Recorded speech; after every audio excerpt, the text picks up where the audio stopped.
Hej, mit navn er Emma Ditlev Sørensen, og jeg vil bevise sumreglen. Det her er formlen for den, og det vil sige, at vi skal have den over til den her formel. Det er det, vi skal bevise. Igen her er den første formel, vi går fra. Og det første trin, det er at sætte dem ind i klammer, hvor man så siger den nedre værdi og den øvre værdi, sætter dem begge to ind. I trin 2 sætter vi dem så op for hinanden, hvor vi så sætter de øvre og de nedre værdier ind på x's plads.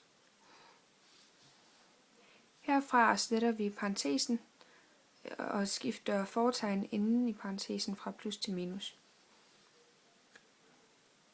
Herfra sætter vi dem op, så f er samlet og g er samlet. Og så kan vi sætte dem ind i klammer igen med b og a som øvre og nedre værdi. Så sætter vi dem ind i vores integraler. Og herfra har vi faktisk beviset.